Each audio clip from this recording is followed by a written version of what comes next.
FIR. ಇದು crime ಕಥನಗಳ ವೈಭವೀಕರಣವಲ್ಲ. ಕರಾವಳಿ ಕರ್ನಾಟಕದಲ್ಲಿ ದಿನನಿತ್ಯ ನಡೆಯುವ ಅಪರಾಧ ಕೃತ್ಯಗಳನ್ನು ನಿಮ್ಮ ಮುಂದಿಡುವ ನಿಟ್ಟಿನಲ್ಲಿ ನಮ್ಮ ಪ್ರಾಮಾಣಿಕ ಪ್ರಯತ್ನವೇ FIR.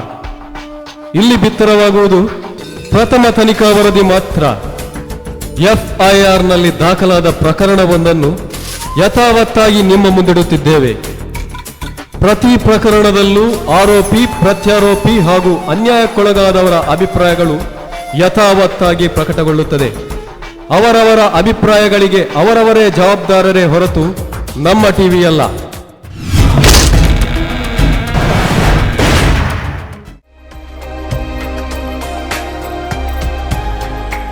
ATM.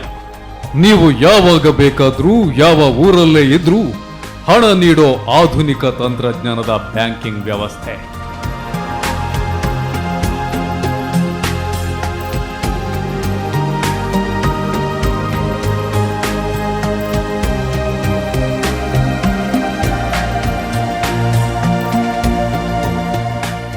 ಆದರೆ ಹಾಗೆ ಹಣ ಪಡಿಬೇಕು ಅಂದ್ರೆ ನೀವೊಂದು ಬ್ಯಾಂಕ್ನಲ್ಲಿ ಖಾತೆ ಹೊಂದಿರಬೇಕು ಮತ್ತು ಅದಕ್ಕೊಂದು ಡೆಬಿಟ್ ಕಾರ್ಡ್ ಕೂಡ ಇರಬೇಕು. ಹಾಗಂತ ಬ್ಯಾಂಕ್ ಖಾತೆಯಲ್ಲಿ ಹಣ ಕೂಡ ಇರಬೇಕು ಅನ್ನೋದು ಎಲ್ಲರಿಗೂ ಗೊತ್ತಿರೋ ವಿಚಾರ. ಆದರೆ ಯಾವುದೇ ಖಾತೆ ಇಲ್ಲದೆ, ಡೆಬಿಟ್ ಕಾರ್ಡ್ ಇಲ್ಲದೆ ATMಗಳ ಮೂಲಕ ಕೋಟಿ ಕೋಟಿ ಹಣ ಡ್ರಾ ಮಾಡೋದಕ್ಕೆ ಸಾಧ್ಯ ಅನ್ನೋದು ಯಾರಿಗಾದ್ರೂ ಗೊತ್ತಾ? ಆದರೆ ಮಂಗಳೂರಿನಲ್ಲಿ ಇಂತಹ ಒಂದು ಘಟನೆ ನಡೆದಿದ್ದು, ಬ್ಯಾಂಕ್ ಖಾತೆ ಹೊಂದದೆ 4 ಕೋಟಿ ರೂಪಾಯಿಗಳನ್ನು ATMನಿಂದಲೇ ಡ್ರಾ ಮಾಡಿದ್ದಾರೆ. ಹಾಗಂತ ಕನ್ನಾಗಿನ್ನ ಹಾಕಿದ್ದಾರೆ ಅಂತ ಅನ್ಕೋಬೇಡಿ. ತಂತ್ರಜ್ಞಾನದೊಂದಿಗೆ ಬದಲಾಗ್ತಾ ಇರೋ ಜನರು ಇಂದು ತಂತ್ರಜ್ಞಾನಕ್ಕೆ ಅಂಟಿಕೊಂಡಿದ್ದಾರೆ. ತಂತ್ರಜ್ಞಾನ ಬೆಳೆದಂತೆಲ್ಲ ಜನರು ಅದನ್ನು ಅವಲಂಬಿಸಿಕೊಂಡು ತಮ್ಮ ಕೆಲಸವನ್ನು ಆದಷ್ಟು ಸುಲಭವಾಗಿಸಿಕೊಳ್ತಿದ್ದಾರೆ. ಬ್ಯಾಂಕಿಂಗ್ ಕ್ಷೇತ್ರದಲ್ಲಿ ಇಂದು ಸಾಕಷ್ಟು ಬದಲಾವಣೆಗಳಾಗಿದ್ದು, ಅದರ ಮೊದಲ ಹೆಜ್ಜೆಯಾಗಿ ಬಂದ ತಂತ್ರಜ್ಞಾನವೇ ಈ ATM. ಡೆಬಿಟ್ ಕಾರ್ಡ್ ಮೂಲಕ ಬ್ಯಾಂಕ್ಗೆ ಹೋಗದೆ ಹಣ ತೆಗೆಯುವ ವ್ಯವಸ್ಥೆ ಮೊದಲು ಬಂತಾದ್ರೂ ಈಗ ಹಣ ಹಾಕುವ ವ್ಯವಸ್ಥೆಯೂ ಬಂದಿದೆ. ಜನರು ಇದನ್ನು ಹೆಚ್ಚು ಹೆಚ್ಚು ಬಳಸಲು ಆರಂಭಿಸಿದಂತೆ ಮಹಾನಗರದ ಗಲ್ಲಿ ಗಲ್ಲಿಗಳಿಂದ ಹಿಡಿದು ಕುಗ್ರಾಮದವರೆಗೂ ATM ಕೇಂದ್ರಗಳು ತಲೆ ಎತ್ತಲು ಆರಂಭವಾಯಿತು. ಹೇಗೂ ಯಾವ ಬ್ಯಾಂಕ್ನಲ್ಲಿ ಖಾತೆ ಹೊಂದಿದ್ರೂ ಯಾವುದೇ ಶಾಖೆಯ ATMನಿಂದ ಹಣ ಪಡೆಯಬಹುದು ಅಂತ ಆದ್ಮೇಲೆ ಅದರ ಉಪಯೋಗ ಇನ್ನಷ್ಟು ಹೆಚ್ಚಾಗ್ತಾ ಬಂತು. ಮೊದಲು ATM ಮೆಷಿನ್ಗಳಿಗೆ ಬ್ಯಾಂಕ್ ಸಿಬ್ಬಂದಿಗಳೇ ಹಣ ತುಂಬಿಸುವ ವ್ಯವಸ್ಥೆ ಮಾಡಿದ್ದಾದ್ರೂ ಈಗ ATM ಕೇಂದ್ರಗಳು ಹೆಚ್ಚಾದ ಕಾರಣ ಆ ಕೆಲಸಕ್ಕೆ ಅಂತ ಕೆಲವೊಂದು ಏಜೆನ್ಸಿಗಳು ನಿಯೋಜನೆಗೊಂಡಿವೆ. ಈ ಏಜೆನ್ಸಿಗಳು ಬ್ಯಾಂಕ್ಗಳ ಪರವಾಗಿ ಜಿಲ್ಲೆಯಲ್ಲಿರೋ ಎಲ್ಲ ATM ಕೇಂದ್ರಗಳ ಮೆಷಿನ್ಗೆ ಹಣ ಹಾಕುವ ಕೆಲಸ ಮಾಡುತ್ತೆ. ಇದು ಒಂದಷ್ಟು ಸ್ಥಳೀಯ ಯುವಕರಿಗೆ ನೌಕರಿಯನ್ನು ಒದಗಿಸಿಕೊಟ್ಟಿದೆ.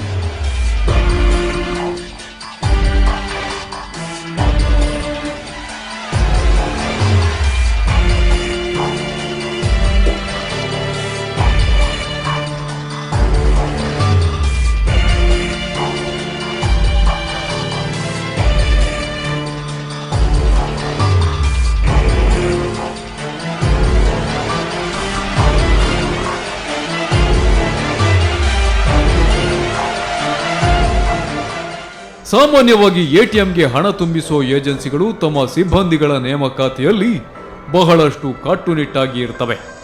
ಅವರ ಪೂರ್ವಾಪರ ತಿಳಿದೇ ಅವರನ್ನು ಆ ರೀತಿ ಹಣ ತುಂಬಿಸುವ ಕೆಲಸಕ್ಕೆ ನೇಮಕ ಮಾಡುತ್ತೆ. ಅದಕ್ಕೂ ಒಂದು ಮ್ಯಾನೇಜರ್ ಹಾಗೂ 2 ಕಸ್ಟೋಡಿಯನ್ಸ್ ಅಂದ್ರೆ ಎಲ್ಲ ATM ಮೆಷಿನ್ಗಳ ಪಾಸ್ವರ್ಡ್ ಗೊತ್ತಿರೋ ವ್ಯಕ್ತಿಗಳಿರ್ತಾರೆ. ಹಾಗೇನೆ ಹಣ ತೆಗೆದುಕೊಂಡು ಹೋಗೋ ವಾಹನಕ್ಕೆ ಚಾಲಕರು ಮತ್ತು ಪ್ರತಿಯೊಂದು ವಾಹನಕ್ಕೂ ಒಂದು ಗನ್ಮ್ಯಾನ್ ಕೂಡ ಇರುತ್ತೆ. ಪ್ರತಿ 6 ತಿಂಗಳಿಗೆ ಒಂದು ಬಾರಿ ಏಜೆನ್ಸಿಯ ಕಡೆಯಿಂದ ಪ್ರತಿಯೊಂದು ATMಗಳ ಪರಿಶೀಲನೆಯನ್ನು ಕೂಡ ನಡೆಸಲಾಗುತ್ತೆ. ಹಣದಲ್ಲಿ ಏನಾದರೂ ವ್ಯತ್ಯಾಸಗಳಾಗಿದ್ರೆ ಈ ಪರಿಶೀಲನೆಯ ವೇಳೆ ಗೊತ್ತಾಗಿ ಬಿಡುತ್ತೆ. ಆದರೆ ಇಷ್ಟೆಲ್ಲ ಇದ್ರೂ ಮಂಗಳೂರಿನ ಸ್ಟೇಟ್ ಬ್ಯಾಂಕ್ ಆಫ್ ಇಂಡಿಯಾಕ್ಕೆ ಹಣ ತುಂಬಿಸುವ ಕೆಲಸ ಮಾಡ್ತಾ ಇದ್ದ ಕ್ಯಾಶ್ಟೆಕ್ ಅನ್ನೋ ಸಂಸ್ಥೆಯ ಸಿಬ್ಬಂದಿಗಳು ಬರೋಬ್ಬರಿ 4,13,50,000 ಹಣವನ್ನು ATMಗಳಿಂದ ಲೂಟಿ ಮಾಡಿದ್ದಾರೆ.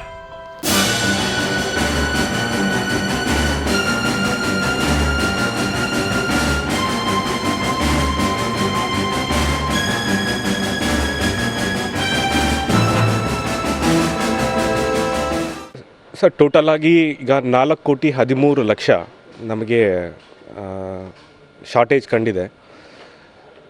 ಇಲ್ಲಿ ಟೋಟಲಾಗಿ ನಮ್ಮದು 48 ATMಗಳಿಗೆ, ಸ್ಟೇಟ್ ಬ್ಯಾಂಕ್ ಆಫ್ ಇಂಡಿಯಾದ 48 ATMಗಳಿಗೆ ಕ್ಯಾಶ್ ರೀಪ್ಲೇಸ್ಮೆಂಟ್ ಮಾಡುವಂತಹ ಜವಾಬ್ದಾರಿ ಇತ್ತು, ಔಟ್ಸೋರ್ಸ್ ಇತ್ತು. ಸೊ ಅದನ್ನು 2012ಇಂದ ನಾವು ಮಾಡ್ಕೊತಾ ಬಂದಿದ್ದೀವಿ. ಇಲ್ಲಿ 19 ಜನ ಎಂಪ್ಲಾಯೀಸ್ ಇದ್ದರು. ಅದರಲ್ಲಿ ಒಬ್ಬ ಮೇನ್ ಫಸ್ಟ್ ಅಕ್ಯೂಸ್ ಯಾರಿದ್ದಾನೆ ಪ್ರದೀಪ್ ಕುಮಾರ್ ಅಂತ, ಅವನೇ ಇಲ್ಲಿ ಮ್ಯಾನೇಜರ್ ಆಗಿದ್ದ. ಅವನದೇ ಸಂಪೂರ್ಣ ಜವಾಬ್ದಾರಿ ಇತ್ತು. ಕಳೆದ 2 ವರ್ಷಗಳ ಅವಧಿಯಲ್ಲಿ SBI ಬ್ಯಾಂಕ್ಗೆ ಸೇವೆ ಸಲ್ಲಿಸುತ್ತಿದ್ದ ಈ ಕ್ಯಾಶ್ಟೆಕ್ ಸಂಸ್ಥೆಗೆ ಈ ವಿಚಾರ ಗೊತ್ತಾಗಿದ್ದು ಮಾತ್ರ 1 ತಿಂಗಳ ಹಿಂದೆಯಷ್ಟೇ. ಅದು ತಮ್ಮ ಕೈಯಲ್ಲಿದ್ದ ಏಜೆನ್ಸಿ ಬೇರೊಂದು ಕಂಪನಿ ಪರವಾದಾಗ. ಕ್ಯಾಶ್ಟೆಕ್ ಅನ್ನೋ ಮುಂಬೈ ಮೂಲದ ಏಜೆನ್ಸಿ ಕಳೆದ 2.5 ವರ್ಷಗಳ ಹಿಂದೆ ಅಂದ್ರೆ 2012 ನವೆಂಬರ್ ತಿಂಗಳಲ್ಲಿ ದಕ್ಷಿಣ ಕನ್ನಡ ಜಿಲ್ಲೆಯ SBI ATM ಬ್ರಾಂಚ್ಗಳ ATM ನಿರ್ವಹಣೆಯನ್ನು ಆರಂಭಿಸಿತ್ತು. ಹೀಗಾಗಿ ಸ್ಥಳೀಯ ಯುವಕರನ್ನು ಆಯ್ಕೆ ಮಾಡಿ ಜಿಲ್ಲೆಯ 48 ATMಗಳಿಗೆ ಹಣ ತುಂಬುವ ಕೆಲಸವನ್ನು ಕೂಡ ಮಾಡಿತ್ತು. ಕಾಲ ಕಾಲಕ್ಕೆ ಆಡಿಟಿಂಗ್ ಮಾಡುವ ಮೂಲಕ ಅಚ್ಚುಕಟ್ಟಾಗಿ ನಿರ್ವಹಣೆ ನಡೀತಾ ಇದ್ದ ಕಾರಣ ಮುಂಬೈ ಹಾಗೂ ಬೆಂಗಳೂರಿನಲ್ಲಿದ್ದ ಏಜೆನ್ಸಿಯ ಸೀನಿಯರ್ಗಳು ಕೂಡ ನಿಶ್ಚಿಂತೆಯಿಂದ ಇದ್ರು. ಆದರೆ ಯಾವಾಗ ತಮ್ಮ ಏಜೆನ್ಸಿಯ ಗುತ್ತಿಗೆ ಬೇರೊಬ್ಬರ ಪಾಲಾಯ್ತೋ ಆವಾಗ ಮಂಗಳೂರಿನ ಮ್ಯಾನೇಜರ್ ಆಗಿದ್ದ ಪ್ರದೀಪ್ ಎಂಬಾತನಿಗೆ ಬ್ಯಾಲೆನ್ಸ್ ಶೀಟ್ ಮಾಡಿ ಜವಾಬ್ದಾರಿ ಹಸ್ತಾಂತರಿಸುವಂತೆ ಸೂಚಿಸಿತು. ये जब भी हम लोग यहाँ पे ऑडिट के लिए जब हम आए यहाँ पे, क्योंकि हमारे ATMs कैश एंड और दूसरे एजेंसीज को जा रहा था, तो at that point of time हम लोग को पता चला कि जब हमने ऑडिट किया तो पता चला कि ATM में 4,13,57,500 टोटल अमाउंट का शॉर्टेज हमको पता चला.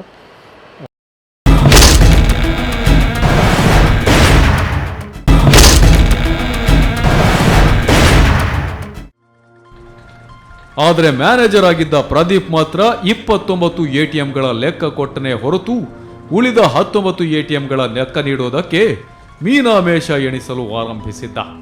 ತಿಂಗಳು ಕಳೆದರೂ ಲೆಕ್ಕ ಸಿಗದೇ ಇದ್ದಾಗ ಮುಂಬೈ ಹಾಗೂ ಬೆಂಗಳೂರಿನಿಂದ ಆಗಮಿಸಿದ್ದ ಏಜೆನ್ಸಿಯ ಹಿರಿಯ ಅಧಿಕಾರಿಗಳು ವಿಚಾರಣೆ ನಡೆಸಿದಾಗ ಸತ್ಯ ಹೊರಬಿದ್ದಿದೆ. 19 ATMಗಳಲ್ಲಿ 2 ವರ್ಷಗಳಲ್ಲಿ ಬರೋಬ್ಬರಿ 4,13,57,500 ರೂಪಾಯಿಗಳಷ್ಟು ಹಣ ನಾಪತ್ತೆಯಾಗಿತ್ತು. बिफोर FIR हम लोग ने उनसे बात किया था, हम लोग ने उनसे पूछा तो उसमें से प्रदीप कुमार जो मेन एक्यूज है, वॉज अवर, ये हमारे मैनेजर थे जो पूरा ऑपरेशंस मैंगलोर का देखते थे. तो वो टाइम पे ही हैज कन्फेस दैट कि मैंने लोगों को इतना पैसा दिया है एंड ऑल. तो वो हमारे पास उसका ये प्रूफ भी है. ತಮ್ಮ ಏಜೆನ್ಸಿಯ ಹುಡುಗರೇ SBIನಲ್ಲಿ ಠೇವಣಿ ಇರಿಸಿದ್ದ ಜನರ ಹಣವನ್ನು ದುರುಪಯೋಗ ಪಡಿಸಿದ್ದಾರೆ ಅನ್ನೋದು ಗೊತ್ತಾಗುತ್ತಲೇ ಕಂಪನಿಯವರು ಎಲ್ಲ ATMಗಳಲ್ಲಿ ತಪಾಸಣೆ ನಡೆಸಿದ್ದಾರೆ. ಹೀಗೆ ನಗರದ ಆಸುಪಾಸಿನ ಎಲ್ಲ ATMಗಳಲ್ಲೂ ಲಕ್ಷ ಹಣ ಶಾರ್ಟೇಜ್ ಬಂದಿದ್ದು ಮಾತ್ರವಲ್ಲದೆ ದಕ್ಷಿಣ ಕನ್ನಡ ಜಿಲ್ಲಾ ಪೊಲೀಸ್ ವರಿಷ್ಠಾಧಿಕಾರಿಗಳ ಕಚೇರಿ ಒಳಗಡೆ ಇರೋ ATMನಲ್ಲೂ 21,13,000 ಹಣ ಲಪಟಾಯಿಸಿದ್ದಾರೆ. ಏರಿಯಾ ಮ್ಯಾನೇಜರ್ ಆಗಿರೋ ಪ್ರದೀಪ್ ಹೇಳೋ ಪ್ರಕಾರ ಇದೆಲ್ಲ ಕ್ಯಾಶ್ಟೆಕ್ ಏಜೆನ್ಸಿಯ ಸಿಬ್ಬಂದಿಗಳದ್ದೇ ಕಾರುಬಾರು. ಹಾಗಂತ ಸಿಬ್ಬಂದಿಗಳು ಮಾಡಿರೋ ಅವ್ಯವಹಾರಗಳು ಈತನಿಗೆ ಗೊತ್ತೇ ಇತ್ತು. ಆದರೆ ಅದು ಆಡಿಟ್ ಮಾಡೋ ವೇಳೆ ಹೇಗಾದ್ರೂ ಸರಿದೂಗಿಸಿ ದುರುಪಯೋಗ ಪಡಿಸಿಕೊಂಡ ಹಣವನ್ನು ಮತ್ತೆ ವಾಪಸು ಮಾಡಿ ಅಂತ ಅಂದಿದ್ನಂತೆ. ಹೀಗಾಗಿ ಏಜೆನ್ಸಿಯವರು ಆಡಿಟ್ ಮಾಡೋಕೆ ಬಂದಾಗ ಬೇರೆಲ್ಲೋ ಹಾಕೋ ಹಣವನ್ನು ಕಡಿಮೆ ಇರೋ ATM ಕೇಂದ್ರಕ್ಕೆ ಹಾಕಿ ಹಣ ಸರಿ ಇದೆ ಅಂತ ತೋರಿಸ್ತಾ ಇದ್ರು. ಆದ್ರೆ ಆಗಾಗ ಆಡಿಟ್ ಮಾಡ್ತಾ ಇದ್ದ ಕಾರಣ ಹಣವನ್ನು ಹೇಗಾದ್ರೂ ಜಮೆ ಮಾಡಿ ಅಂತ ಪ್ರದೀಪ್ ಕೇಳಿಕೊಂಡಿದ್ದನಂತೆ. ಅದಕ್ಕೆ ಹಣ ದುರುಪಯೋಗ ಪಡಿಸಿಕೊಂಡಿದ್ದ ಉದಯ, ಮಹೇಶ್, ಗುರುಪ್ರಸಾದ್ ಹಾಗೂ ಶ್ರೀಧರ್ ಅನ್ನೋ ಸಿಬ್ಬಂದಿಗಳು ತಾವು ಕದ್ದಿರೋ ಹಣವನ್ನು ಜಮೀನು ಮಾರಾಟ ಮಾಡಿ ನೀಡುವುದಾಗಿ ಹೇಳಿದ್ರಂತೆ. ಅಷ್ಟಕ್ಕೂ ಉದಯ 5 ಲಕ್ಷ, ಮಹೇಶ್ 10 ಲಕ್ಷ ಹಣ ಲಪಟಾಯಿಸಿದ್ರೆ ಗುರುಪ್ರಸಾದ್ 47 ಲಕ್ಷ ಮತ್ತು ಶ್ರೀಧರ್ 25 ಲಕ್ಷ ಹಣವನ್ನು ಲಪಟಾಯಿಸಿದ್ರು. ಶ್ರೀಧರ್ ಅನ್ನೋ ಸಿಬ್ಬಂದಿ ಕೆಲಸ ಬಿಡುವ ವೇಳೆಯಲ್ಲಿ 25 ಲಕ್ಷವನ್ನು ನೀಡಿ ಹೋಗಿದ್ದ. ಆದರೆ ಗುರುಪ್ರಸಾದ್ ಮತ್ತು ಮಹೇಶ್ ಮ್ಯಾನೇಜರ್ ಪ್ರದೀಪ್ಗೆ ಹೇಳದೇನೆ ಕೆಲಸ ಬಿಟ್ಟು ಹೋಗಿದ್ದಾರಂತೆ. ಹಾಗಂತ ಇಷ್ಟು ದೊಡ್ಡ ಮೊತ್ತ ಅಂದ್ರೆ ಸರಿಸುಮಾರು 57 ಲಕ್ಷ ದುರುಪಯೋಗ ಆದರೂ ಪ್ರದೀಪ್ ಈ ವಿಚಾರವನ್ನು ತನ್ನ ಹಿರಿಯ ಅಧಿಕಾರಿಗಳ ಬಳಿ ಹೇಳಿಕೊಂಡಿಲ್ಲ. ಆದರೆ ಸತ್ಯ ಒಂದಲ್ಲ ಒಂದಿನ ಹೊರ ಬರಲೇಬೇಕು. हाँ, FIR हमने किया है 9 जून को. तो अभी तक कोई एक्यूज मतलब अभी तक कोई हिरासत में आया नहीं है. तो पुलिस से पूछ रहे, दे आर सेइंग कि they are doing their process. I mean तो अभी तक कोई है नहीं। तो वी जस्ट वांट दैट कि all the accuse has to be, मतलब उनको पकड़ के ಕ್ಯಾಶ್ಟೆಕ್ ಏಜೆನ್ಸಿಯ ಅವಧಿ ಮುಗಿಯುತ್ತಿದ್ದಂತೆ ಈ ಸತ್ಯ ಹೊರಗೆ ಬಿದ್ದಿದೆ. ಎಲ್ಲ ಲೆಕ್ಕಾಚಾರ ಮುಗಿದ ಮೇಲೆ ಕಂಪನಿಯವರು ತಮ್ಮೆಲ್ಲ ಸಿಬ್ಬಂದಿಗಳನ್ನು ಕರೆಯಿಸಿ ಹಣ ಯಾರು ದುರುಪಯೋಗ ಪಡಿಸಿಕೊಂಡಿದ್ದೀರೋ ತಾವಾಗೇ ಒಪ್ಪಿಕೊಂಡು ಹಣ ವಾಪಸು ಮಾಡಿ, ಇಲ್ಲಾಂದ್ರೆ ಪೊಲೀಸರ ಮೊರೆ ಹೋದ್ರೆ ಎಲ್ಲರಿಗೂ ಸಮಸ್ಯೆ ಅಂತ ಎಚ್ಚರಿಸಿ ಎಲ್ಲರ ಪೆರೇಡ್ ನಡೆಸಿದ್ದಾರೆ. ಆದರೆ ಎಲ್ಲರೂ ತಾವಲ್ಲ, ಅವನು ಅವನಲ್ಲ ಮತ್ತೊಬ್ಬ ಅಂತ ಬೊಟ್ಟು ಮಾಡಲು ಆರಂಭಿಸಿದಾಗ ಬೇರೆ ದಾರಿ ಕಾಣದೆ ಪೊಲೀಸರ ಮೊರೆ ಹೋಗಿದ್ದಾರೆ. ಆದರೆ ಈ ಹಣದ ವ್ಯವಹಾರ ಕೆಲವರಿಂದಷ್ಟೇ ನಡೆದಿದ್ರೂ ಈಗ ಎಲ್ಲ ಸಿಬ್ಬಂದಿಗಳ ವಿರುದ್ಧ ಪೊಲೀಸರಿಗೆ ದೂರು ನೀಡಲಾಗಿದೆ.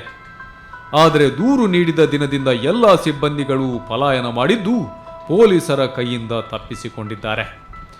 ದೂರು ನೀಡಿ 1 ತಿಂಗಳು ಕಳೆದರೂ ಇನ್ನೂ ಆರೋಪಿಗಳು ಯಾರೂ ಸಿಕ್ಕಿಲ್ಲ ಅನ್ನೋದು ಈಗ ಕಂಪನಿ ಅಧಿಕಾರಿಗಳ ನಿದ್ದೆ ಕೆಡಿಸಿದೆ.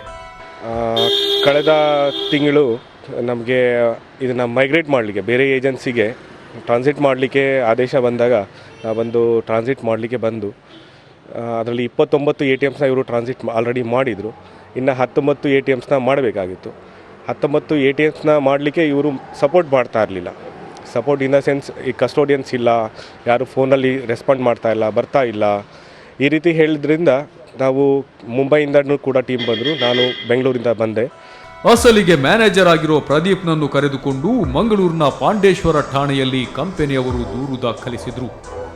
ದೂರು ದಾಖಲಿಸಿದಾಗಲೇ ಮ್ಯಾನೇಜರ್ ಪ್ರದೀಪ್ ಜೊತೆಯಲ್ಲೇ ಇದ್ರೂ ಪಾಂಡೇಶ್ವರ ಠಾಣಾಧಿಕಾರಿಗಳು ಕೇಸು ದಾಖಲಿಸಿಕೊಳ್ಳದೆ ಆತನ ವಿಚಾರಣೆಯನ್ನು ಮಾಡದೆ ಹೊರಗಡೆ ಮಾತುಕತೆಯಲ್ಲೇ ಮುಗಿಸಿ ಬನ್ನಿ ಅಂತ ಕಳಿಸಿದ್ರು. ಆದರೆ ಆ ಮಾತುಕತೆ ವೇಳೆಯಲ್ಲಿ ಕಂಪನಿಯವರು ಪ್ರದೀಪ್ನ ಎಲ್ಲ ಹೇಳಿಕೆಗಳನ್ನು ಮೊಬೈಲ್ ಮೂಲಕ ದಾಖಲಿಸಿಕೊಂಡಿದ್ರು.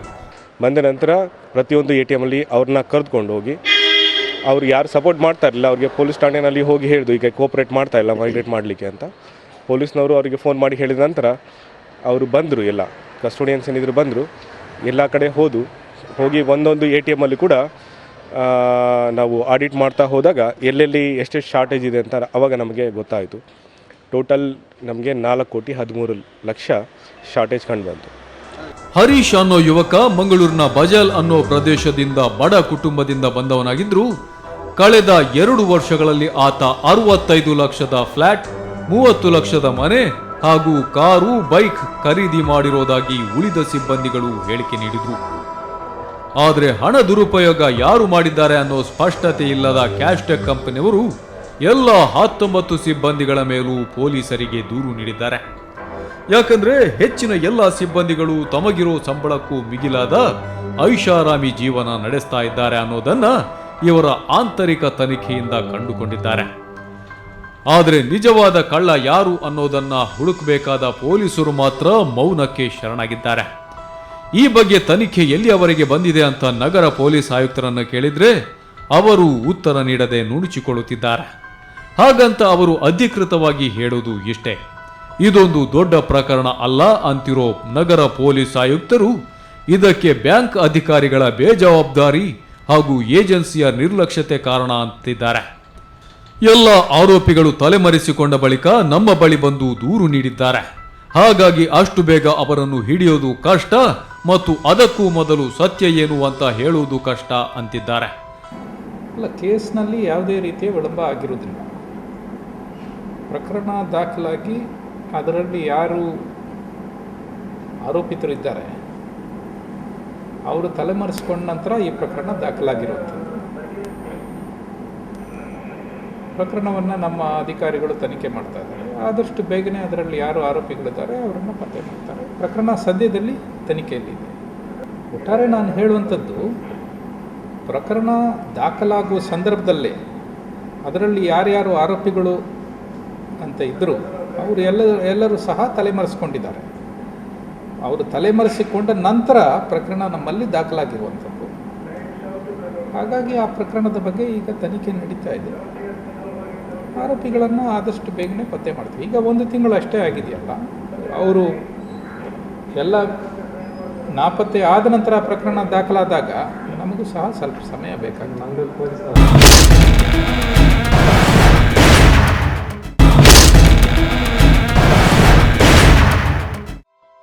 ಆದರೆ ಕ್ಯಾಶ್ಟೆಕ್ ಏಜೆನ್ಸಿಯ ಮಂಗಳೂರು ಮ್ಯಾನೇಜರ್ ಪ್ರದೀಪ್ ಹಾಗೂ ಏಜೆನ್ಸಿಯವರು ಜತೆಯಾಗಿ ಪಾಂಡೇಶ್ವರ ಠಾಣೆಯಲ್ಲಿ ಇನ್ಸ್ಪೆಕ್ಟರ್ ದಿನಕರ್ ಶೆಟ್ಟಿಯವರ ಜತೆಯಲ್ಲಿ ಮಾತುಕತೆ ನಡೆಸಿರೋದನ್ನ ಸ್ವತಃ ಏಜೆನ್ಸಿಯವರೇ ಮೊಬೈಲ್ನಲ್ಲಿ ಚಿತ್ರಿಸಿಕೊಂಡಿದ್ದಾರೆ.